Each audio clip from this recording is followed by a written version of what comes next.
I said, get her out of here now. We will not treat her. Please, look at the scans. My granddaughter needs help. Don't do this. They turned us away at the hospital. They wouldn't look at her, even when I begged for the surgery. They treated me like dirt. I don't care who you think you are, you need to wait your turn.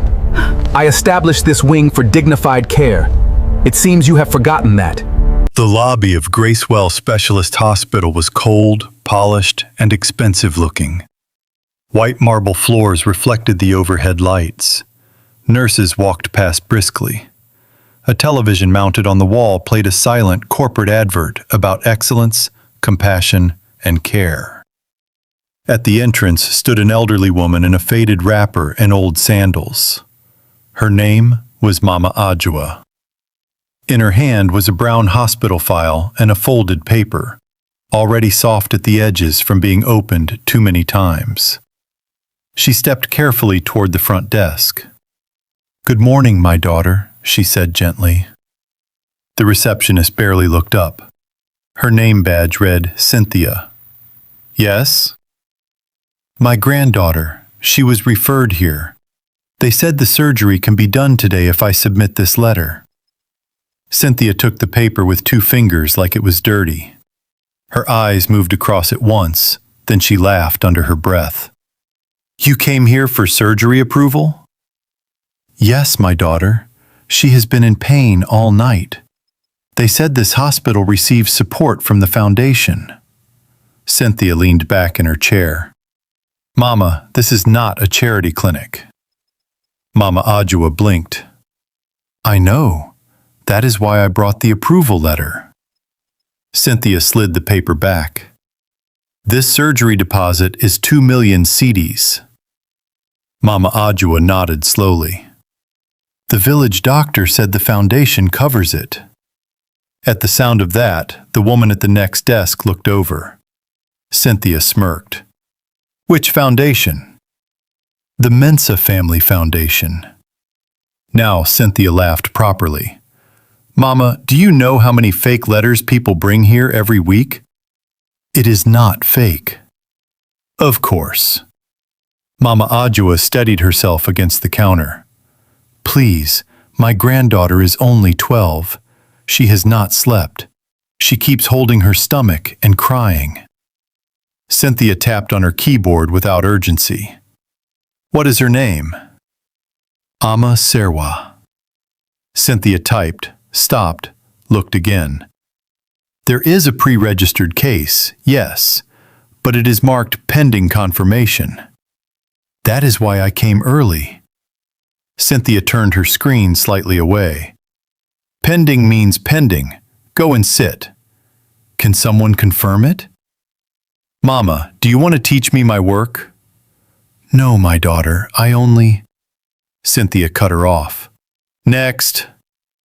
MAMA ADJOA did not move. "Please, I came from far away. I used the first bus this morning." Cynthia's face hardened. "Security." A uniformed guard approached. "Mama, step aside." "I only want help." "Madam," Cynthia said loudly now, making sure the people in line could hear. "If you don't have the money, stop blocking serious patients." A few heads turned. The shame hit faster than the words. MAMA ADJOA raised the folded paper with trembling hands. "It says approved." Cynthia snatched it, looked again, then rolled her eyes. "Where did you people even print these things?" "Please don't tear it." The manager's office door opened. A neatly dressed woman came out. Mrs. BINTA OKORIE, the hospital operations manager. "What is going on here?" Cynthia answered before MAMA ADJOA could speak. "This woman is causing a scene.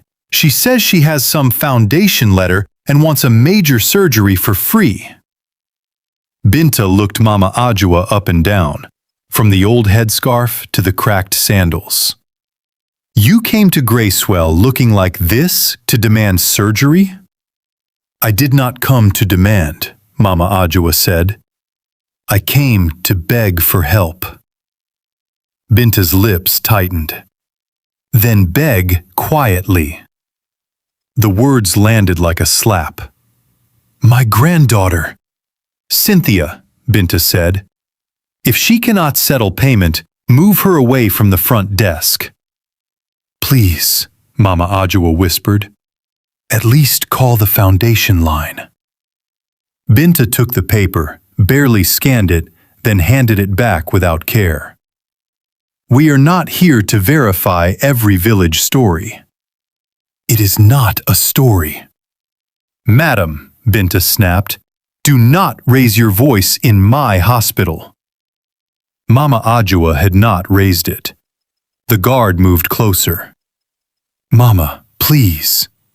But she stood her ground, fragile but desperate. If this was your child, would you still talk like this? The whole desk area went silent. BINTA's eyes went cold. Throw her out. The guard hesitated. Madam, I said remove her. The old woman's file slipped from her hands, papers scattered across the clean floor. A scan report, a referral letter, a small photograph of a smiling girl. She bent to pick them, but her knees gave way and she fell awkwardly. Nobody moved at first. Then, one cleaner from down the hall ran forward and helped gather the papers. Mama ADJOA's voice was shaking now. My granddaughter is in pain. BINTA looked away. Take her outside.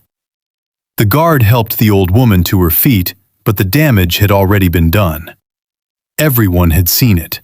The humiliation, the dismissal, the cheapness of compassion in a place that advertised mercy on its walls. As she reached the entrance, Mama ADJOA turned once and looked back. God sees everything. Then she stepped out into the heat. In a small but neat house at the edge of town, 12-year-old Amma lay curled on a bed, sweating and restless. Her aunt fanned her with a folded newspaper. Mama ADJOA entered quietly. Amma opened her eyes. Grandma, did they say I will be okay? Mama ADJOA forced a smile. Yes, my child, rest. The aunt, OKORIE, stood and followed Mama ADJOA outside. What happened? Mama ADJOA sat down slowly on a low stool. They did not listen. OKORIE's face tightened. Again? They looked at me as if I was begging for scraps. OKORIE took the paper from her. But the approval letter is here. They said it might be fake. That about the foundation number. They refused to call. From inside, Amma cried out softly in pain. OKORIE wiped her eyes. If Kofi were here. Mama ADJOA turned sharply. Do not call him. He is your son. He has enough burdens. But this is his family too. Mama ADJOA stared at the ground. I do not want him using power where kindness should have been enough. That evening, a black SUV stopped outside the house. A tall man stepped out, travel bag in hand. Kofi Mensah. Calm face, controlled movements, expensive watch, dust on his shoes from a rushed journey. He smiled when he saw his mother, but the smile disappeared immediately. What happened? No one answered. He stepped inside and saw Amma on the bed. Then he turned back slowly. Who do I need to speak to? Later that night, the power flickered, then returned. The family sat in the sitting room under yellow light. Kofi listened without interrupting as his mother told the whole story. From the first greeting at the desk, to the laughter, to the word, beg quietly, to the fall. He sat still throughout, too still. When she finished, he asked one question. Did they touch you? The guard helped me up at the end. That is not what I asked. Mama ADJOA looked away. I was pushed aside. OKORIE spoke, angry now. They made her feel less than human. Kofi rose and walked to the window. Outside, the neighborhood was quiet. When he spoke, his voice was low. Do you know the painful thing? Nobody answered. That wing was built so poor families would never be delayed because of money. Mama ADJOA closed her eyes. I knew you would be angry. I am not angry. But he was. I am disappointed that people can wear a uniform and forget they are dealing with human beings. Mama said we shouldn't call you, OKORIE said. Kofi turned. My niece is sick. My mother was insulted. They turned compassion into a luxury service. He picked up the referral letter and read it carefully. Then he smiled once, without warmth. They said the letter might be fake? OKORIE nodded. Kofi folded it neatly and slipped it into his pocket. Good. Good? Mama ADJOA asked. Yes, he looked at her. Because tomorrow, they will read it very well. The next morning, Kofi did not dress like a billionaire donor. He wore a simple navy shirt, plain trousers, and no visible signs of status.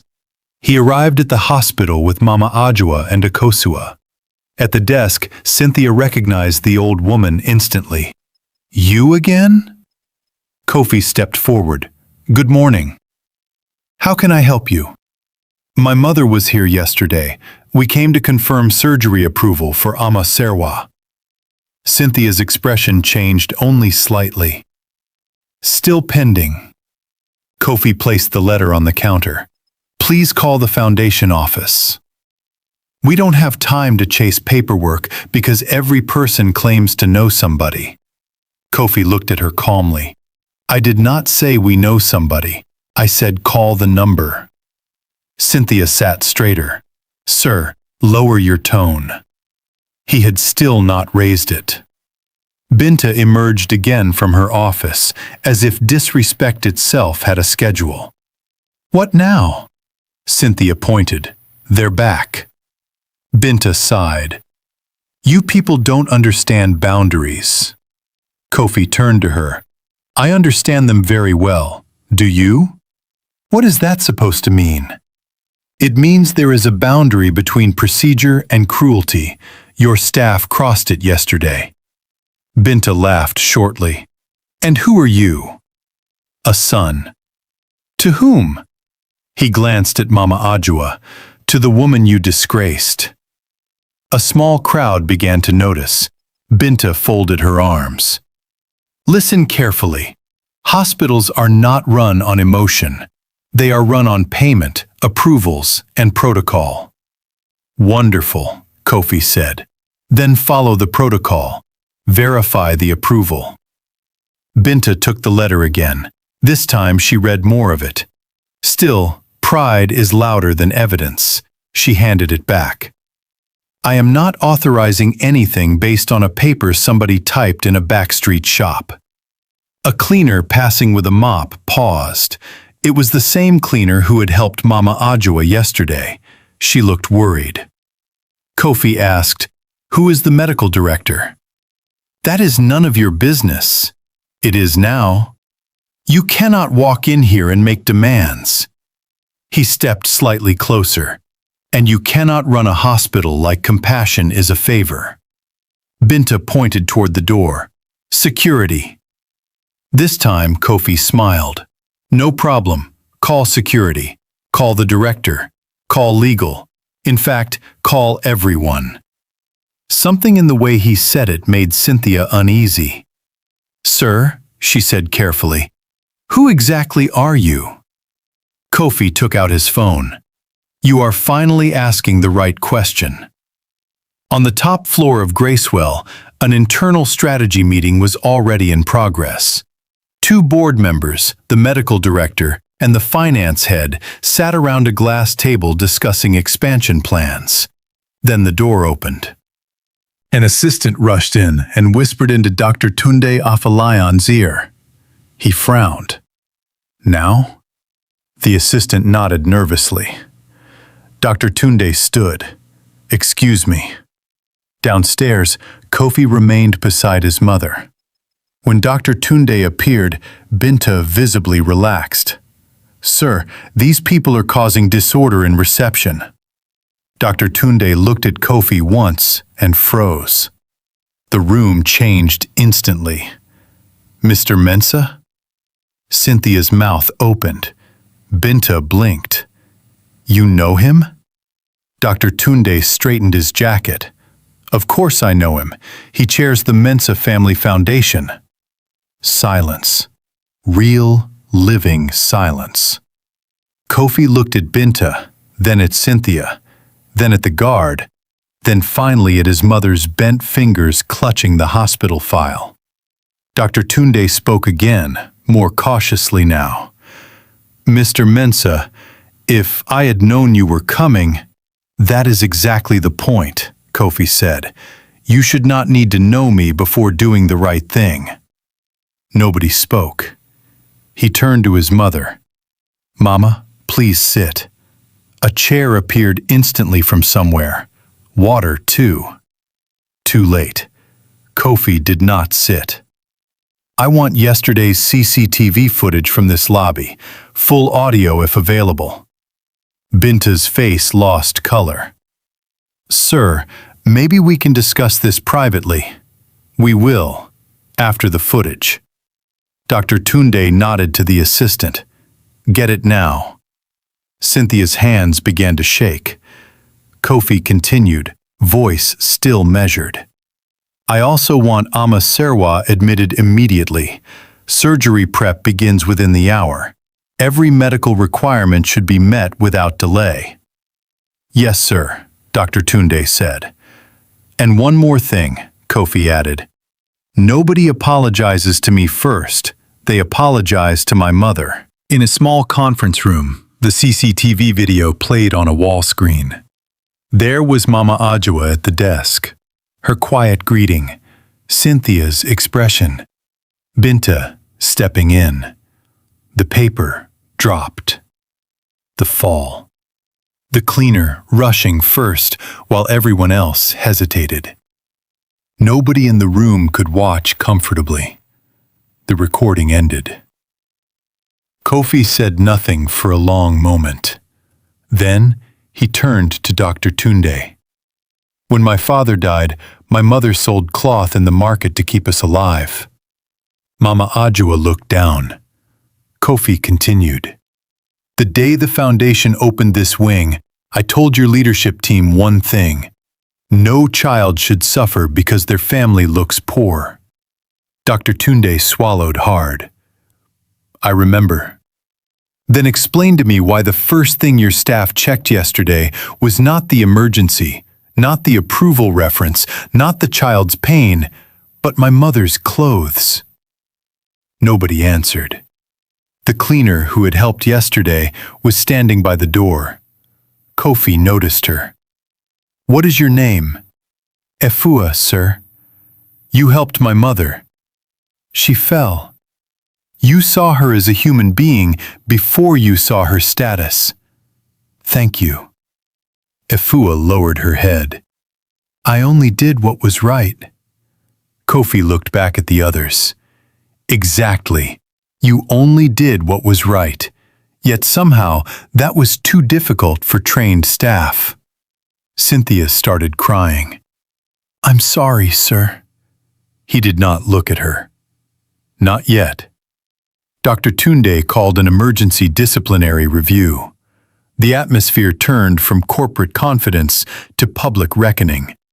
Kofi remained composed, which frightened them more than shouting would have. BINTA tried once more. Sir, if there was any misunderstanding— Misunderstanding? Kofi said. My mother said good morning. You answered with contempt. She asked for help. You answered with humiliation. She fell. You answered with indifference. BINTA's eyes filled, but Kofi did not stop. If this letter had truly been fake, would that justify insulting an elderly woman? No, sir. If she had no connection to any foundation, would that justify denying her dignity? No, sir. If her granddaughter were a cleaner's child instead of mine, would her pain matter less? No, sir. Then your problem is not error, it is character. The room went still. Dr. Tunde cleared his throat. Pending final HR procedure, Cynthia is suspended immediately. Mrs. BINTA OKORIE is relieved of her duties as operations manager effective today. BINTA's breath caught. Sir, please. Kofi lifted a hand. This is not revenge. This is correction. He turned to Dr. Tunde. All front desk staff will undergo patient dignity retraining. Emergency financial verification protocol will be revised. No poor patient with valid referral support should be publicly shamed again. Yes, sir. Any patient previously turned away under this policy must be reviewed. Yes, sir. And the cleaner, Efua, should be recommended for staff recognition. Efua looked stunned. Kofi finally turned to Cynthia. Do you know what hurts the most? She shook her head, crying openly now. My mother will still pray for you tonight. That broke her. She fell to her knees near Mama ADJOA. Mama, forgive me. I was wicked. Mama ADJOA stared at her for a long second. Then she said softly, Stand up. Kneeling is easy. Change is harder. Amma was brought in that afternoon. Nurses moved quickly now, but not because of fear alone. Word had spread. Tests were repeated. A consultant surgeon reviewed the case. Akosua sat beside the bed holding Amma's hand. Mama ADJOA stroked the child's hair. Kofi spoke quietly with Dr. Tunde outside. Will she be okay? We caught it in time. It is serious, but treatable. Kofi exhaled. Good. Dr. Tunde hesitated. Mr. Mensah, I failed this place. You failed to see that systems rot quietly. Fix it. I will. Do more than that. Build something people don't need my name to survive. That night, outside the pediatric ward, Mama ADJOA sat with Kofi. The hallway was dim. Far away, a monitor beeped steadily. My son, she said.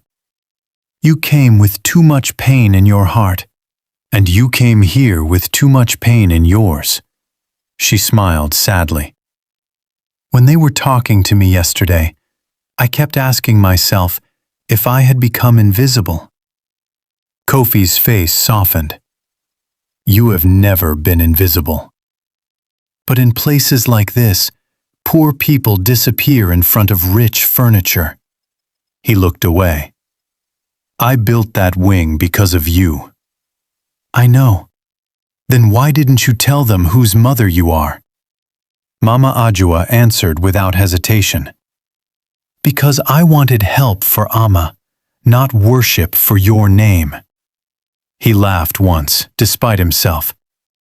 That is exactly why you are my mother. She placed a hand over his. Power is dangerous, Kofi. Use it to repair, not to crush.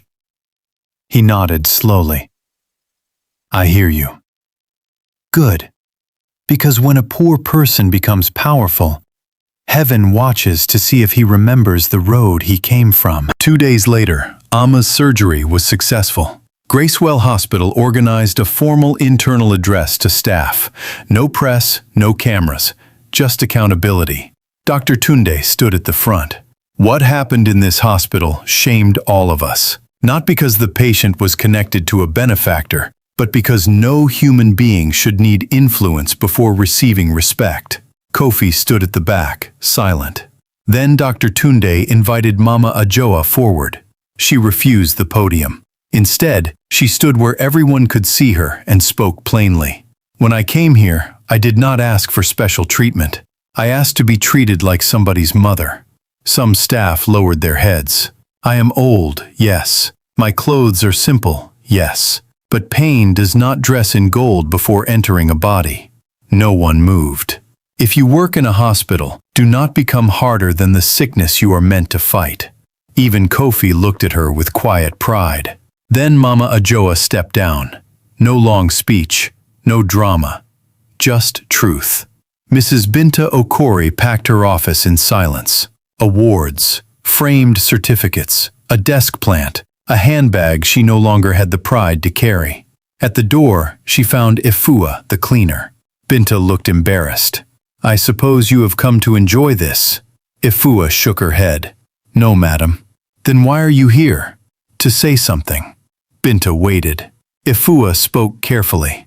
"Titles can make people forget that one day they too will stand in front of another person needing mercy." BINTA closed her eyes. "I ruined myself." Efua said nothing. BINTA continued, almost to herself. "It wasn't even about money. It was her face. I looked at her and decided she was trouble before she spoke." "That is how pride works," Efua replied. BINTA nodded weakly. For the first time in years, she left the building without escort, status, or certainty. Amma slowly recovered. Her laughter returned before her strength did. One afternoon she asked Kofi, "Uncle, did you really build this place?" Kofi smiled. "Part of it." "Then why didn't Grandma tell them?" "Because she believes kindness should work even when nobody important is watching." Amma thought about that. Did they learn? He looked through the glass wall where nurses were checking files more patiently now. They are learning. Mama ADJOA entered with oranges in a nylon bag. Amma grinned. "Grandma, when I grow up, I want to be a doctor." Mama ADJOA laughed. Then be the kind that listens first. 3 months later, Gracewell looked the same on the outside, but Kofi was not interested in outside appearances. One morning, without telling anyone, Mama ADJOA returned alone. Same wrapper, same old sandals, same careful steps. At the desk sat a new receptionist named Lorado. "Good morning, Ma," Lorado said with a genuine smile. "How may I help you?" Mama ADJOA placed a small paper on the counter. "I came to ask about a follow-up appointment for my granddaughter." "Of course." Lorado stood instead of sitting. "Please sit first, Ma. Let me check." A staff assistant even brought water. No laughter, no suspicion, no contempt. Just service. From across the lobby, Kofi watched quietly beside Dr. Tunde. Mama ADJOA turned and saw him. She gave him the smallest nod. Test passed. After the visit, Kofi stood in the empty lobby with Dr. Tunde. "You changed the desk team?" "Yes." "You changed the verification process?" "Yes." "You changed the culture?" Dr. Tunde hesitated. "We have started." Kofi looked toward the entrance where his mother had first stood humiliated. Culture changes the day people begin to fear becoming cruel more than they fear losing authority. Dr. Tunde absorbed that. "I will remember." "You should." Then Kofi added, "Do not put my mother's photo on any wall. Do not rename a room after her. If you really want to honor her, let the next poor woman who walks through that door leave with her dignity untouched." Dr. Tunde nodded. Understood. That evening, the family sat outside under a fading orange sky. Amma was stronger now, eating roasted corn and laughing with Akosua. Mama ADJOA watched her with relief so deep it almost looked like tiredness. Kofi sat beside his mother. "You were right," he said. She smiled. "About what?" "Power should repair." "And?" "And mercy is more expensive than marble." She laughed softly. "You speak like an old man now." He leaned back. "When I was young, I thought success meant nobody could ever insult us again." Mama ADJOA looked ahead. "And now?" "Now I think real success is building a world where even people with no power are safe from insult." She patted his hand. "That is a better wealth." Amma called from the yard. "Grandma, come and see." Mama ADJOA stood slowly. Before leaving, she looked at Kofi. "Remember this, my son. The measure of a great building is not how high it stands, but how gently it receives the weak." Then she walked toward the child. Kofi watched them both, and for once, he let himself be still. In this world, many doors open quickly for the rich and stay heavy for the poor. But sickness does not ask for class, and pain does not wait for status. The day Gracewell Hospital forgot that truth, it lost more than its reputation. It lost its humanity. And the day an old woman in worn sandals walked back through those same doors and was finally treated with dignity, the hospital gained something money could never buy. Because respect should not begin when power is recognized. It should begin the moment a human being says, "Please, help me."